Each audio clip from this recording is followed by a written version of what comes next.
there we go. All right.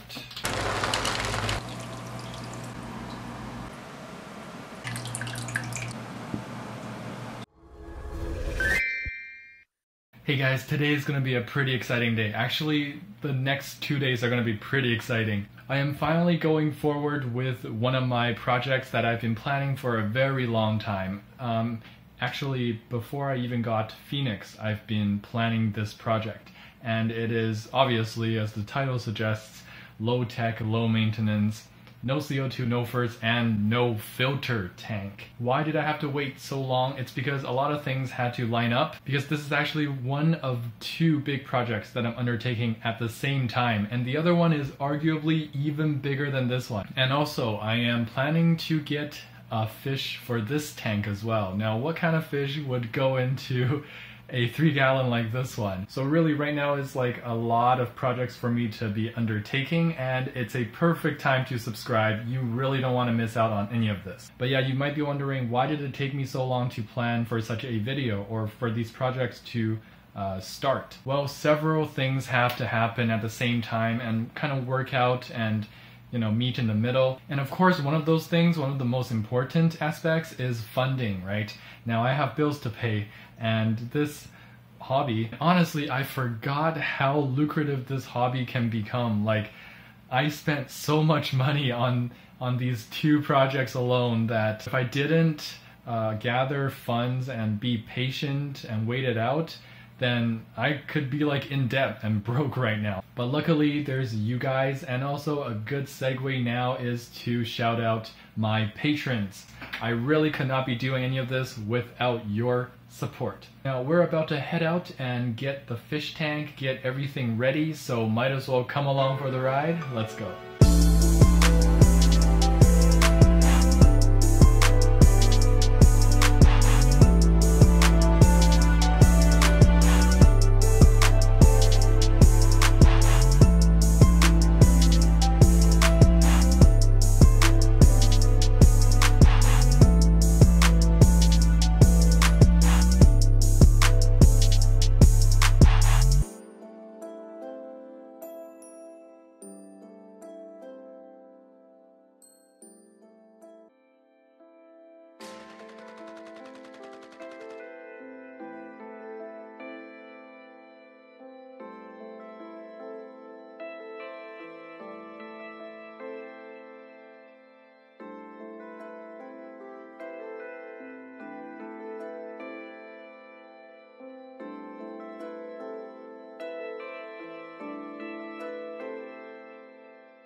There we go.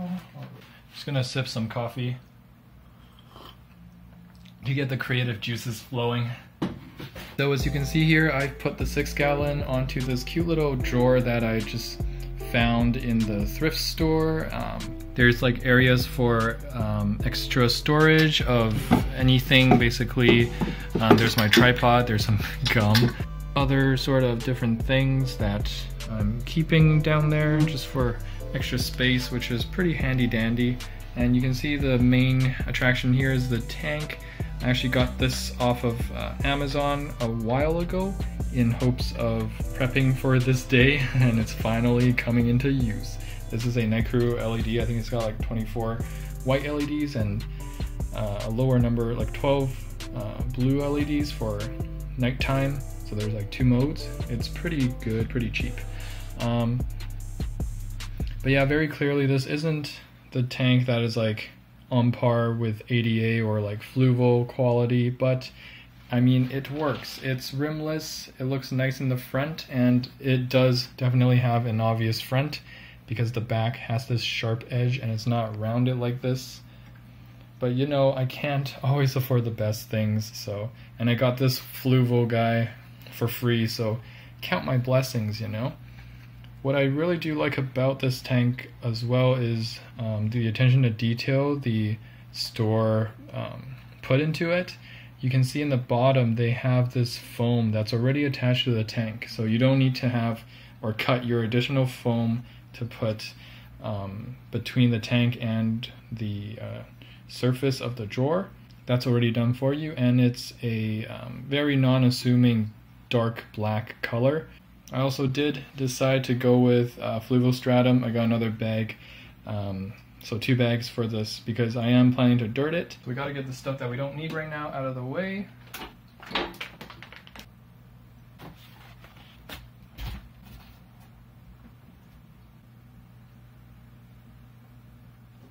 Basically the first step is substrate, and what's that? Of course we're dirting it. This time I've chosen a organic potting mix that is called Pro Mix, $8 for this whole giant bag, and I'm only using just a little bit of it.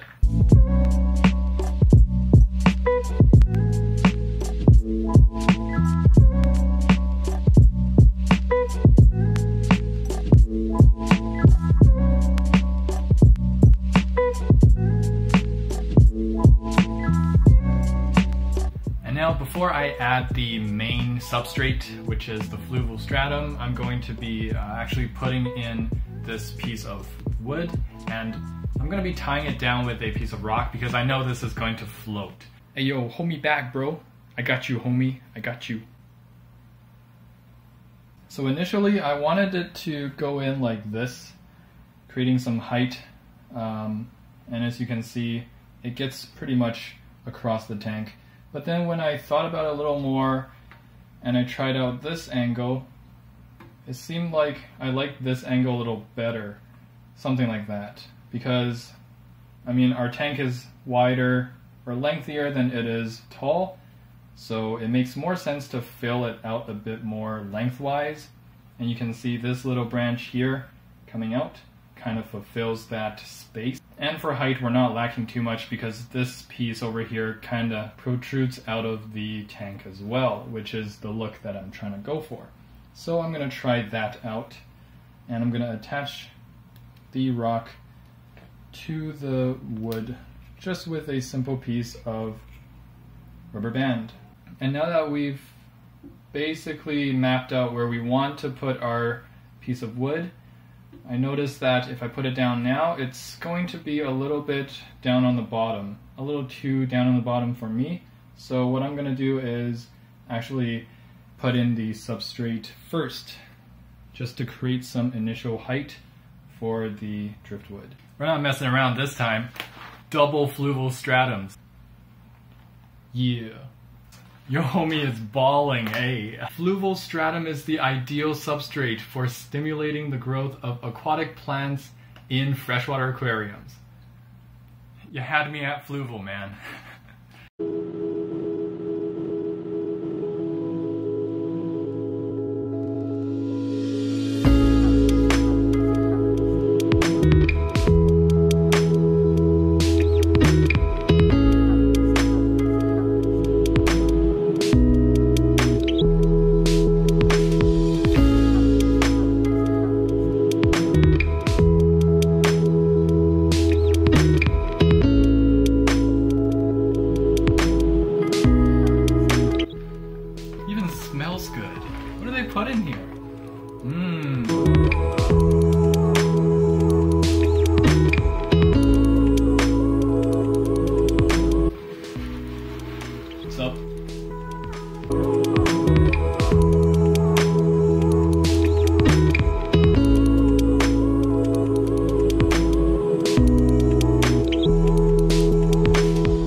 It's not that ripe. It's kind of flowery. Not the best choice. Alright, let's go back. Alright, now one of my favorite parts of the aquascaping process. We got the goods right here, baby. Aw, yeah. Looking pretty sketch in these Ziploc bags, but I mean, they're one kind of drug, you know. They're not the ones that you abuse, but they're definitely addictive. Rotala rondifolia, kabamba, frogbit. We got some Legwigia repins for the color and some S repin. And then we also got some pearl weed. Now I got all of this for $12 Canadian. That is amazing. If I go to PetSmart or something like that, $12 gets me maybe 2 pieces of Anubias if I'm lucky. So if you're in the Vancouver area and you want a really good plant guy, I know a guy. It's really amazing. He's a really nice guy, down to earth. And these are like the most basic plants that he sells. He sells way more advanced, high quality stuff and high tech stuff that I haven't even heard of before.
been a few days since I've set this up and finished off all the planting. Now, of course, there's a massive bacteria bloom. This is actually a bacteria bloom I've never experienced before. Most of the time it is just the typical new tank syndrome with the, you know, cloudy water, but this one, it's got like little streaks of bacteria coming down and gathering in places. And the most obvious answer to why this time it's different is because there's no filter, right? There's no water movement. When I change the water, then the bacteria colonies kind of like get mixed up and dissipate a little bit. When the water becomes stagnant again, then the bacteria colony starts forming again, which is really cool actually. I haven't noticed this behavior, didn't even know it would like exist in an aquarium. Now, update on the plants. Let's start with the Rotala roundifolia. Growing pretty well, probably still adjusting to the light. It has been growing a bit and going towards the surface of the water. It's not been growing faster than the Kabamba for sure, obviously, because the Kabamba is a beast. Now the Kabamba, it's gotten used to the water. As soon as the lights came on, it opened up very nicely. It's reached the top already, so I'm getting ready for a trim. And the guy told me that, you know, even if it gets to the surface, because my tank is pretty shallow, still wait a bit because it still takes a while to root. You don't want to damage it while it's still trying to take root and establish. My Ludwigia ripens has went beyond the surface of the water and is poking out and growing immersed a little bit. I will have to trim that as well, but the same thing with the Kabamba, gotta leave it to root a little better before I mess around with it. Even though it looks pretty thin right now, it'll all get very lush. That's what I'm hoping at least. The duckweed, of course, just leave it, it's going to do its thing. There's some propagation and growth happening, and it's really obvious, so there's no way I would miss it. That's something I like about that plant as well. The new growth is super obvious. Speaking of new growth, all the pearl weed in this tank is actually giving out new shoots. Now it's going straight up, and I'm not sure how to get it to carpet. I guess my lights really aren't bright enough for them to try to carpet, and instead they're just racing towards the light source. So I'll probably have to do minor trimmings on that and replant the trimmings to get that carpeting effect. My S-Repens, the slowest growing of the tank for now, and that's expected. I was told they can do pretty well in low lighting scenarios. Now, if you enjoyed this video, if these things interest you, then please hit that subscribe button. I would love for you to follow along in this journey of mine, new grounds that I have not trekked before. And don't forget to hit that like button and comment on, you know, something I can do better. I'm pretty sure a lot of you have more experience than me when it comes to this stuff. And you know me, I'm always open to more advice. There'll be more videos to come. Don't forget to get your hands wet.